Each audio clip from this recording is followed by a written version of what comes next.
extremely supporting of the president and his policy. FBI scientists have found chemical traces consistent with a bomb or a missile on a piece of wreckage. Police using clubs and tear gas against demonstrator. Mother, so-and-so and a white fascist. Like they said, you're getting some of your own medicine. Va ora in onda Te la ridò io, l'America, con Matteo De Sio. Welcome everybody, buongiorno a tutte e a tutti, questa è Te la ridò io l'America, questo è il nostro appuntamento settimanale dedicato agli Stati Uniti. E cosa è successo negli Stati Uniti questa settimana? Avete visto tutti quello che purtroppo è avvenuto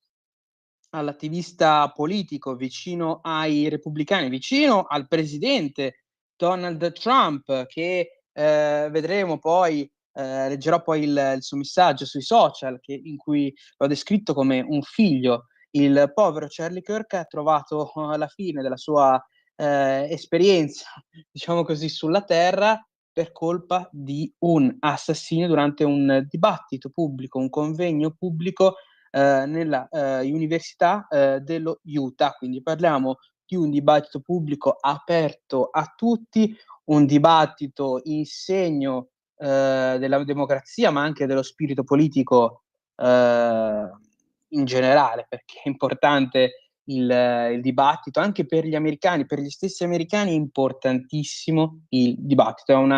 è un'attività praticata sin dalle loro elementari, viene poi ovviamente continuato alle medie,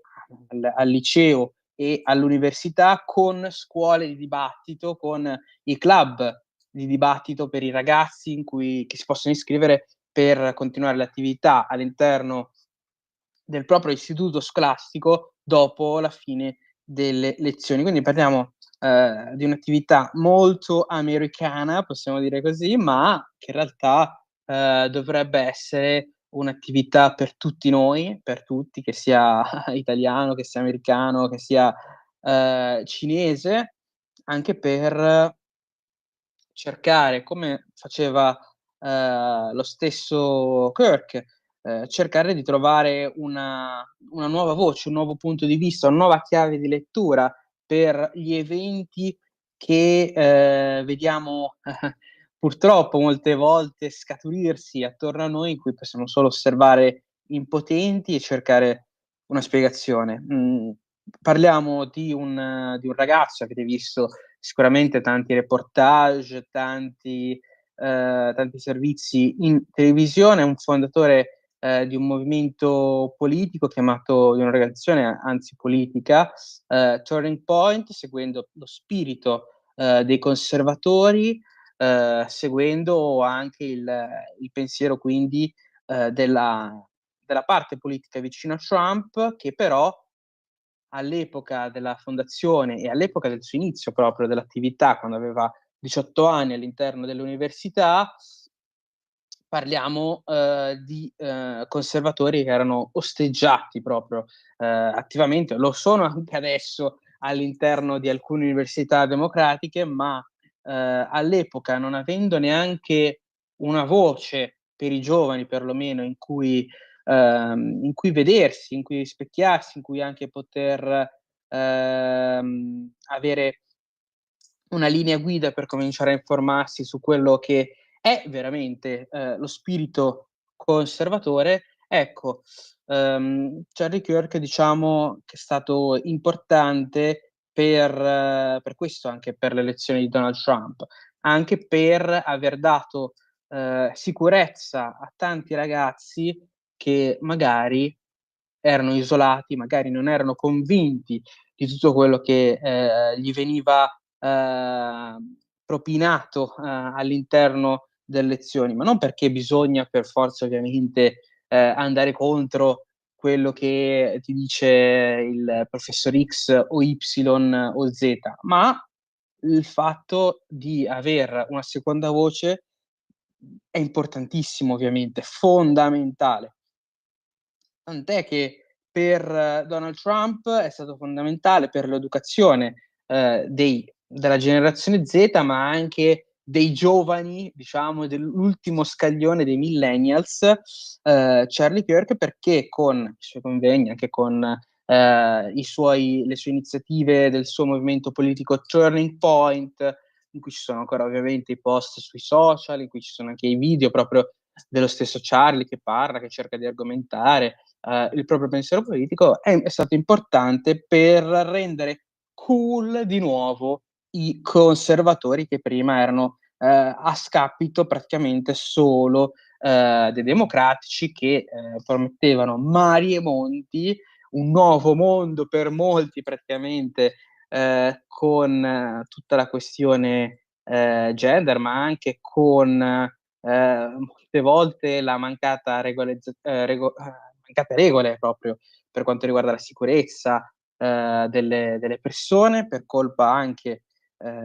di amministrazioni democratiche in molte città molto molto scadenti, quindi la possibilità di fare un po' tutto quello che si vuole. E invece dall'altra parte si è visto un personaggio, ovviamente non solo lui, ma tanti personaggi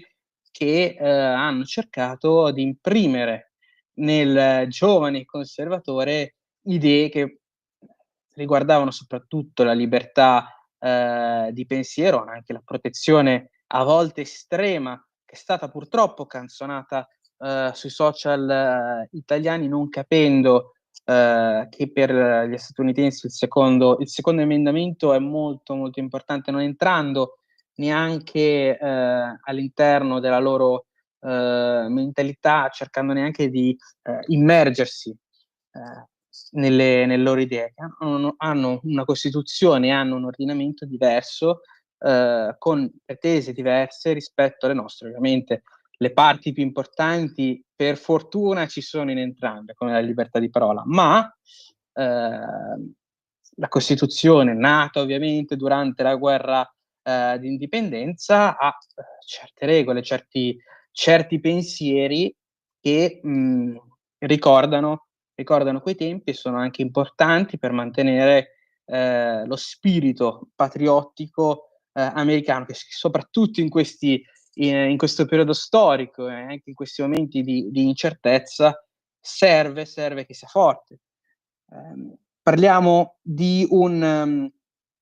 Charlie Kirk che era stato elogiato proprio questa settimana dopo purtroppo la sua uccisione, il suo attentato subito da Donald Trump, parlando di una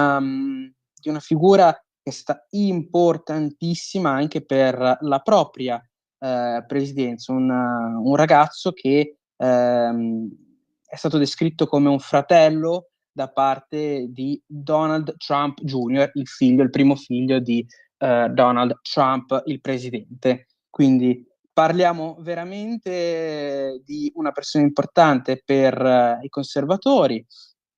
Parliamo anche di una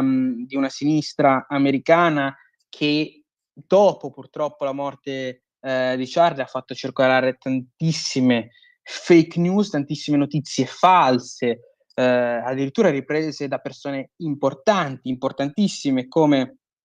l'autore, il grandissimo autore Stephen King, che ha ripreso una fake news per quanto riguarda un pensiero di Charlie Kirk che secondo Stephen King avrebbe dichiarato che sarebbe giusto per gli americani lapidare la minoranza afroamericana e anche gli omosessuali. Quindi parliamo di pensieri totalmente sbagliati. Poi ovviamente l'autore si è scusato sui social dopo aver condiviso questa notizia falsa, ma intanto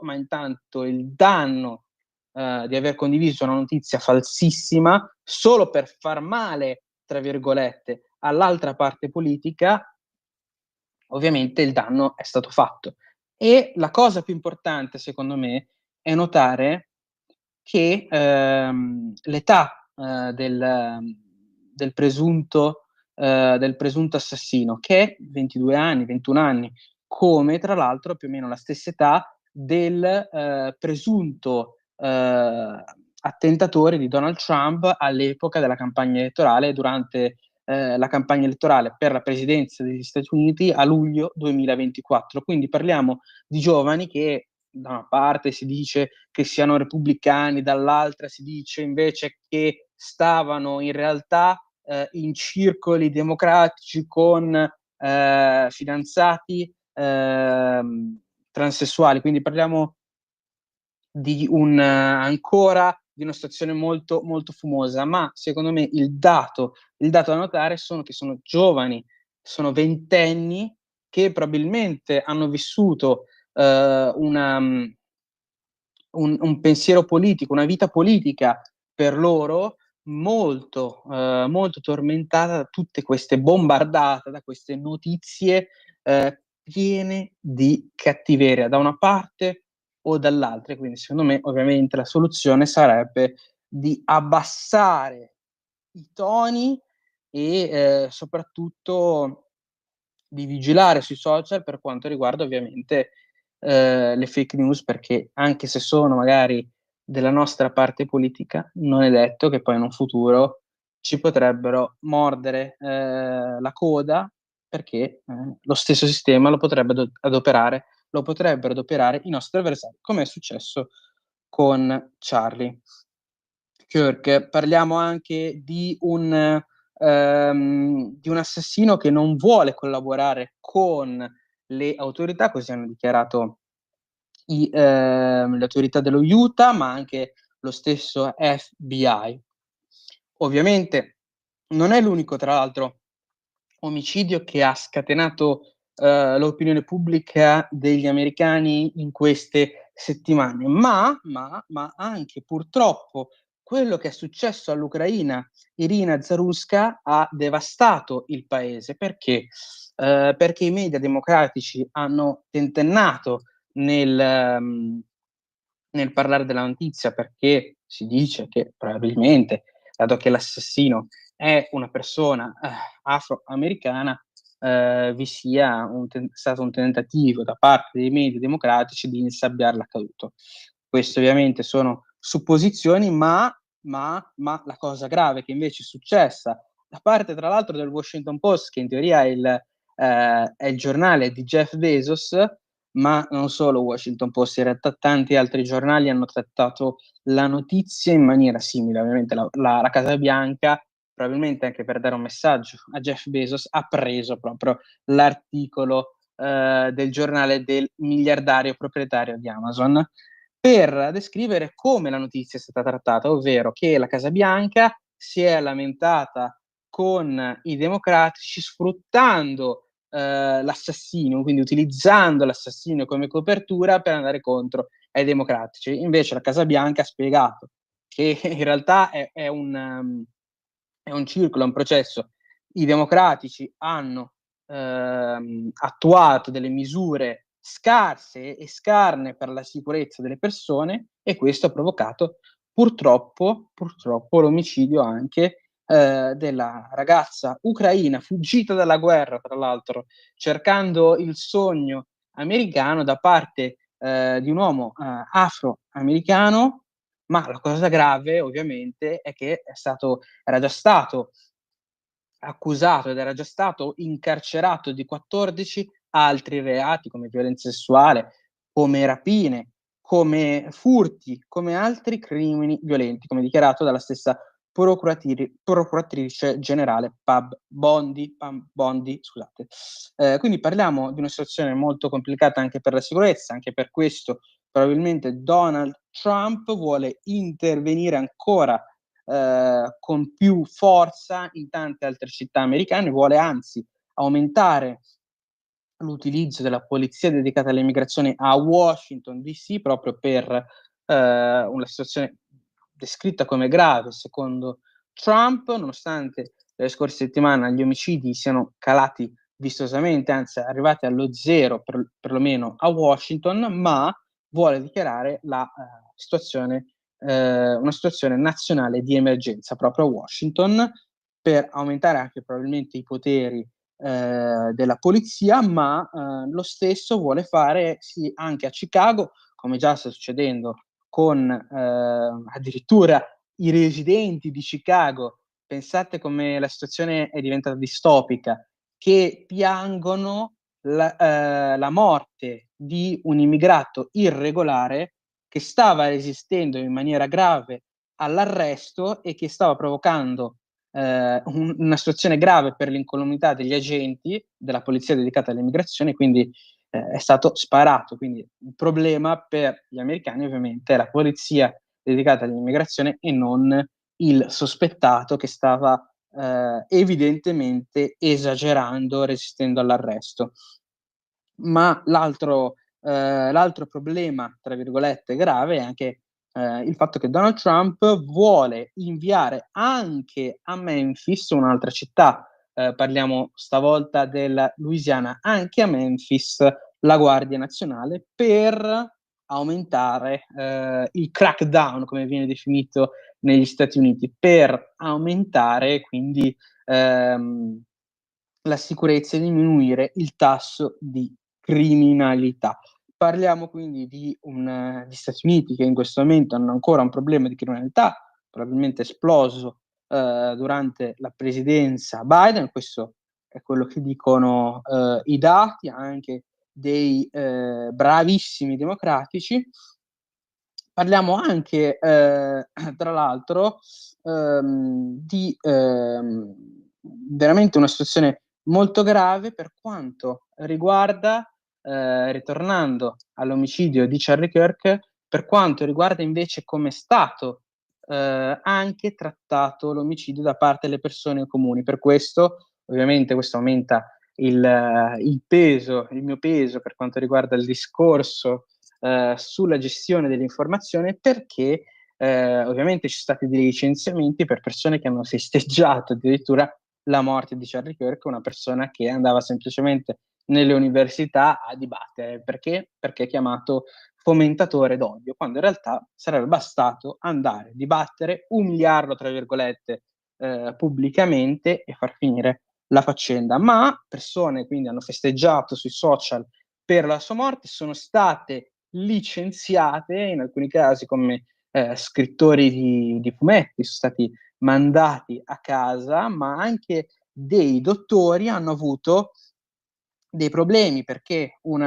giustamente un'infermiera ha fatto notare come non fosse giusto che un proprio dottore festeggiasse la morte di un ragazzo 31enne che lascia moglie e figli, ma purtroppo per la stessa infermiera di 33 anni ha avuto delle ripercussioni nel proprio ambiente di lavoro. Quindi parliamo di minacce, parliamo di una situazione ostile, estrema, e parliamo anche del fatto che non sarà la sola, ovviamente, non sarà la sola. Questo è il caso che è riuscito ad arrivare fino ai media nazionali, in questo caso Fox News, ma parliamo probabilmente di una situazione che è molto delicata in tutto il paese. Una situazione che descrive anche come il paese in questo momento gli Stati Uniti siano in difficoltà per quanto riguarda il discorso politico. Parliamo della stessa, infatti, università Barclay che sta parlando attivamente con l'amministrazione Trump proprio cercando anche di mediare con l'amministrazione Trump e condividere le informazioni degli studenti. Ovviamente è stata accusata di gravi atti per aiutare l'amministrazione Trump, per aiutare il governo, lo Stato nella sicurezza. Ovviamente l'Università di Barclay è stata bollata come collaboratrice, come se si facesse parte di un regime. Parliamo anche di, continuando con il discorso America, e quello che dovrebbe fare Donald Trump, dovrebbe incontrarsi con la United Health, che ricorderete è la stessa assicurazione sanitaria il cui amministratore delegato è stato ucciso dall'italo-americano Luigi Mangione. Vedremo cosa porterà questo incontro anche per questa importantissima assicurazione sanitaria. Probabilmente anche servirà un aumento anche per quanto riguarda il lobbying, come viene chiamato negli Stati Uniti, proprio per quanto riguarda l'assicurazione sanitaria. Vedremo che ruolo avrà Donald Trump, se cederà, se invece utilizzerà questa cosa a proprio vantaggio. Lo scopriremo nelle prossime settimane, per questo seguitemi su Radio Libertà. Buona giornata a tutti, grazie per l'attenzione. Una buona settimana anche a tutti voi.